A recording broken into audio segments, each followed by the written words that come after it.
Gloria a Dios.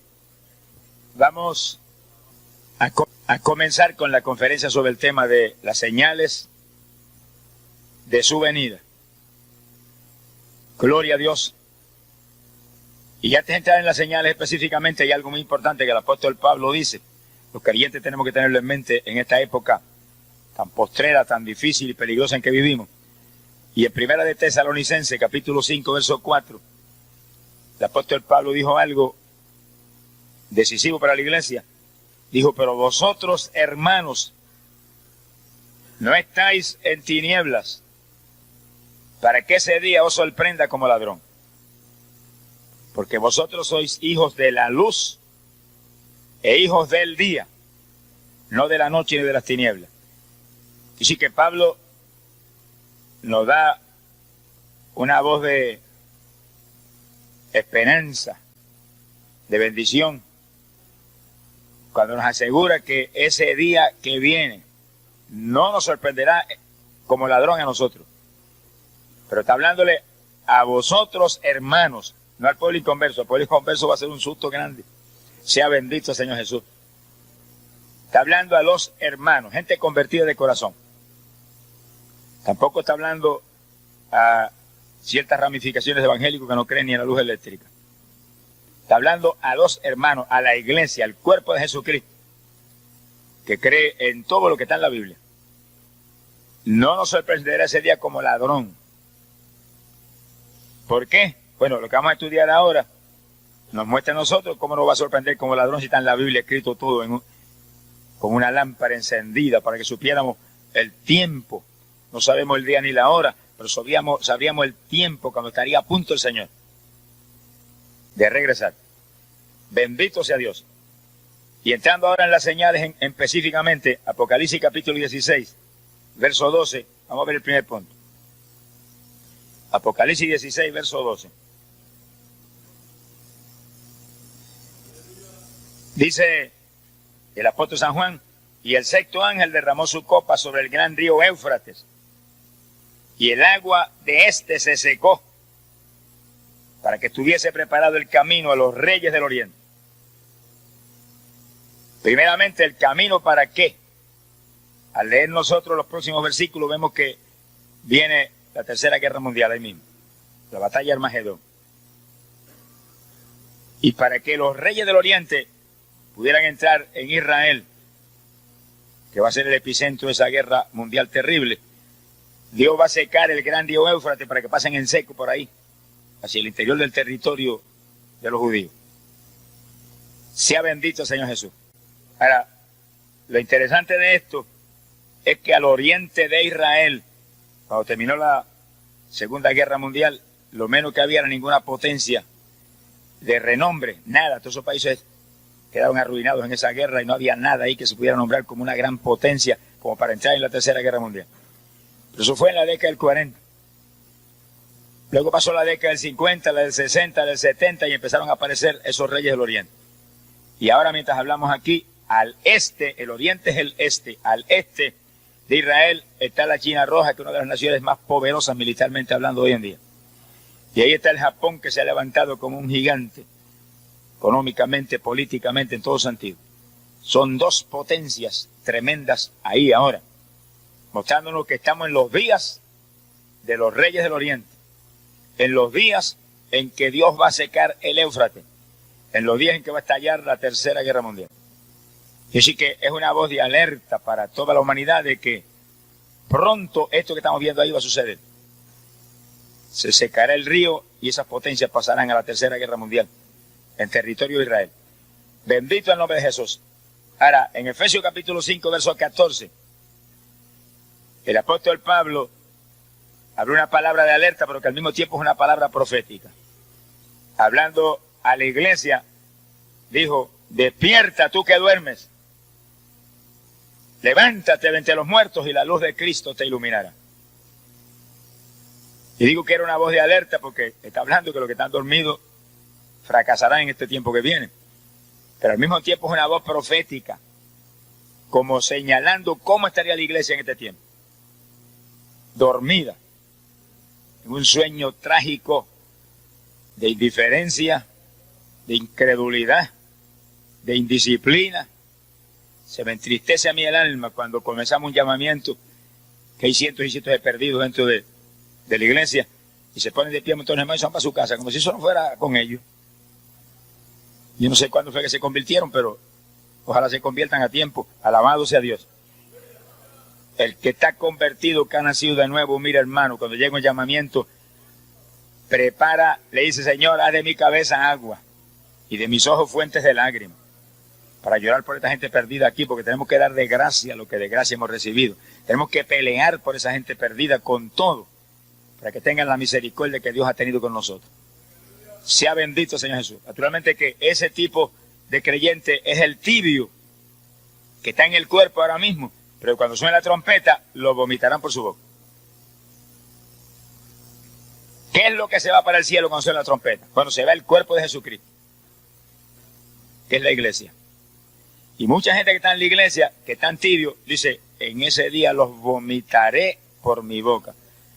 Si los vomita, que sí que están dentro, están en el cuerpo, pero cuando suena la trompeta, van a sentir como la virgen insensata: ¡ay! Se me apaga la lámpara. Para afuera. Y los que quedan dentro, eso se van. Y sí que hay que estar en el cuerpo, pero bien ligado ahí, con coyunturas y ligamentos del Espíritu Santo. Lleno del Espíritu de Dios, que en ese momento no haya titubeos en ninguna clase. Volemos. Sea bendito el nombre de Jesucristo. Ahora, ¿qué importancia tiene este primer punto para nosotros?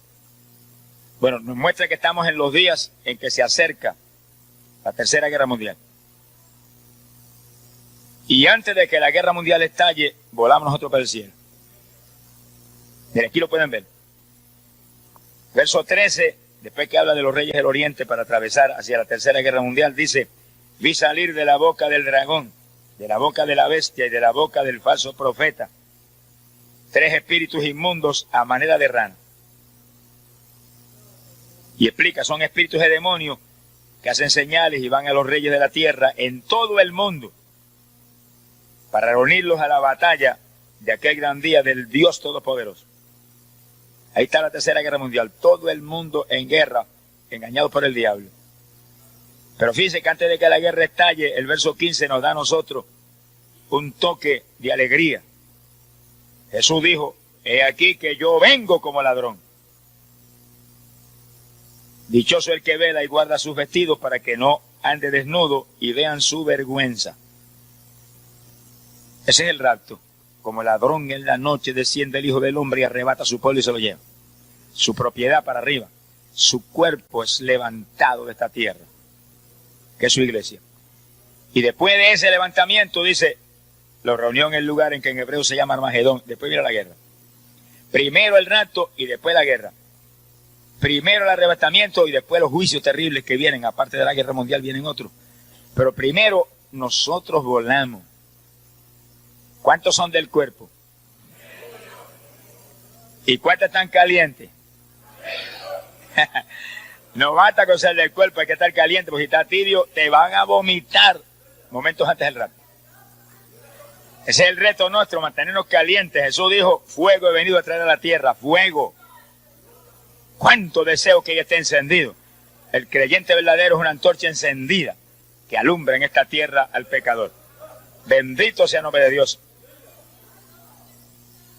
Vamos al segundo punto. Dice que el primer punto nos presenta el este de Israel. Y ahí están 2 naciones poderosas ya cumpliendo esa profecía, que pasarán en seco por el Éufrates a la Tercera Guerra Mundial.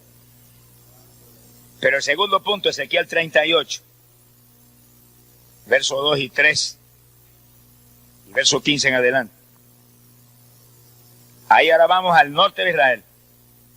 Dice que Israel es el epicentro de todo, ese pueblito tan pequeñito. Ezequiel 38, versículo 2 dice: hijo de hombre, pon tu rostro contra Gog. Ahí dejamos porque ese es el punto que nos interesa. Y habla de un personaje, Gog. Pon tu rostro contra ese personaje. Verso 3 dice: porque así dicho Jehová el Señor, he aquí que yo estoy contra ti, oh Gog. Que hay un personaje ahí que Dios le va a dar con todo.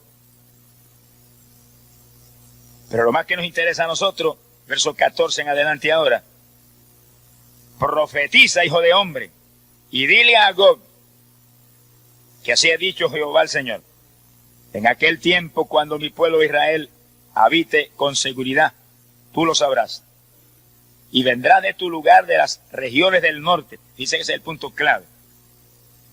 El norte de Israel, de ahí viene. Tú y muchos pueblos contigo, todos ellos a caballo, gran multitud, poderoso ejército. Que sí que es un imperio militar poderoso, el que viene contra Israel.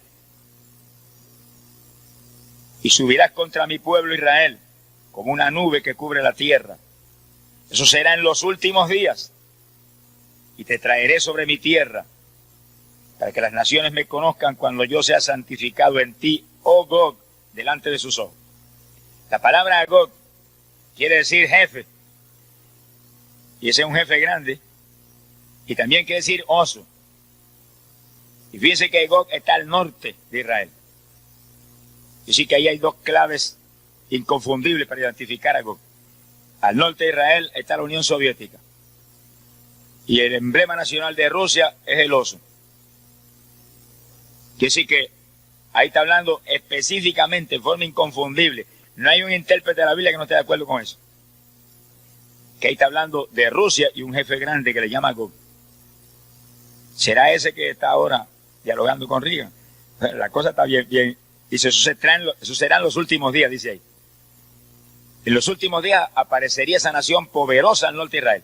Y en los últimos días habría reyes poderosos al este de Israel. Ahí están. China y Japón al este, Rusia al norte. ¿Cuántos alaban al Señor? Así como se cumple la profecía y como Dios muestra que Él es Dios y que este no es el librito de la universidad, es el libro que vino del cielo. Alabado sea Dios. Porque lindo es escribir historia después que ocurre, pero escribirla antes de ocurrir como está aquí y la vemos ahora ante nuestros ojos, eso sí es grande. Que hace 2000 años habló de esos reyes del este, Juan, y en muchos miles de años anterior habló Ezequiel de una nación poderosa con un jefe, Gog, y un emblema nacional, el oso. Oiga, ese Ezequiel sabía mucho. Ezequiel no sabía nada, el que estaba con Ezequiel el que sabía mucho. Alabado sea Dios. Ezequiel, como todos esos profetas, eran gente humilde, y como era Pedro y Juan y Santiago, pero el que estaba en ellos, ese es el que lo sabe todo. Es decir, que no es cuestión de usted, es cuestión de el que vive en nosotros. ¿Cuánto le aman? Y sí que ahí está, y Ezequiel dice, y esto será en los últimos días, dice el profeta. Y cuando ocurra eso, que está profetizado ahí, que descenderá del norte Rusia, invadirá Israel, ahí se provocará la tercera guerra mundial y los reyes del oriente aparecerán por el Éufrates, pasando en seco a través de ese río hacia esa guerra mundial. Del este, esas naciones poderosas, y del norte, Rusia. Pero eso no es todo el asunto. Vamos adelante, póngase el cinturón de seguridad y alabe a Dios. Vamos para adelante. Daniel 7:24. Aquí Daniel trae una de las profecías más extraordinarias y más complejas y más difíciles de cumplirse, pero lo difícil para Dios es tan fácil como usted respirar. Gloria al nombre de Jesús. Y Daniel profetiza que donde antes estuvo el viejo imperio romano, Daniel 7:24, está hablando de una cuarta bestia, que es el imperio de Roma. Y Daniel profetiza que de esa bestia él dio 10 cuernos, significan 10 reinos que salían de ella. Y detrás de esos 10 apareció otro rey poderoso que tomaría dominio de esos 10. ¿Y qué importancia tiene eso para nosotros? Bueno, el territorio geográfico que ocupó Roma en esos días en que Jesucristo estaba aquí, ministrando en la tierra, es lo que llamamos hoy en día la Europa Occidental. Que sí, que si estamos en los últimos días, ahí tiene que haber sucedido eso ahora mismo.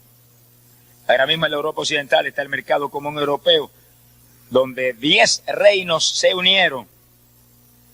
Y ahora últimamente se unió España y Portugal. Hay 12. Daniel dice que son 10, que sí, que 2 saldrán fuera y aparecerá ese hombre terrible que es el anticristo y tomará esos 10 reinos. Y dice cuando Daniel profetiza eso, hace más de 2000 años, 2500 años por ahí, que Daniel habló eso. Sin embargo, ahora vemos eso ahí cumplido en una forma increíble. Cuando predicamos ahí en Europa, ahora en octubre, pudimos ver nosotros lo que es el mercado común europeo. Esos reinos unidos como un solo pueblo. Y anunciando que pronto rompen todas las fronteras para hacer un solo país y poner un sistema monetario para todos. Y ahí donde el anticristo toma ese imperio poderoso. Imagínense, ahí está Inglaterra, ahí está Francia, ahí está Italia, ahí está Alemania Occidental, naciones poderosas con poderío nuclear terrible. Más de 330 millones de personas unidas ahí. Estados Unidos no tiene tanta gente ni ninguna nación aquí abajo. Pero esos 10 reinos sí tienen ese poder. Ese es el imperio del anticristo preparadito para que aparezca el hombre y lo tome. El hombre está ahora mismo en algún lugar esperando su momento. Lo que pasa es que el apóstol Pablo dice que mientras que lo que impide no se ha quitado del medio, él no puede aparecer. Dice, pero cuando el que impide, dice él. Nosotros decimos, la novia, el cordero, pero la novia no es él. La novia es femenina, alabe lo que él vive. Es que es lo mismo. Él se refiere al cuerpo de Jesucristo, el cuerpo de Jesús. Cuando el cuerpo de Jesús se ha quitado y esa es la novia, entonces aparecerá el anticristo. Primero el rapto y después aparece ese pájaro terrible. Sea bendito el nombre de Jesucristo. Pero su imperio está preparadito. Ahí está todo. Todo. Quiere decir que eso viene. Y ahí tenemos los 10 reinos de la Europa Occidental ahí unidos. Y al este de Israel, las 2 naciones poderosas, China y Japón. Y al norte, Rusia, con un jefe grande frente al imperio. Todo ante nuestros ojos cumplido, preparado el escenario para Armagedón. Pero también preparado el escenario para el arrebatamiento. Y viene el anticristo, pero Jesús viene primero. Y arrebata su pueblo y se lo lleva. El pueblo de Jesús está aquí. Y mientras el pueblo de Jesús esté aquí, no hay forma que el anticristo pueda aparecer. Está profetizado ahí, pero es algo evidente, claro. Si aparece ahora, tendría que pelear contra los creyentes del Evangelio. Y los creyentes del Evangelio tenemos autoridad total contra el diablo. Y sí que le daríamos contra el suelo en el nombre de Jesucristo. Ahora, hay de los que se queden cuando suene la trompeta, a eso sí que le va a dar con todo. Eso no es parte del estudio, pero lo sabemos porque hemos estado hablando de eso en los últimos días acá. Seguimos entonces con las señales. Daniel capítulo 12, verso 4. Otra de las señales extraordinarias, cumplidas en forma asombrosa, que nos gritan lo que Daniel mismo profetizó. Dice que un ángel visitó a Daniel y le dio esa profecía. Un ángel del cielo. Y le habló estas palabras en el verso 4, Daniel 12.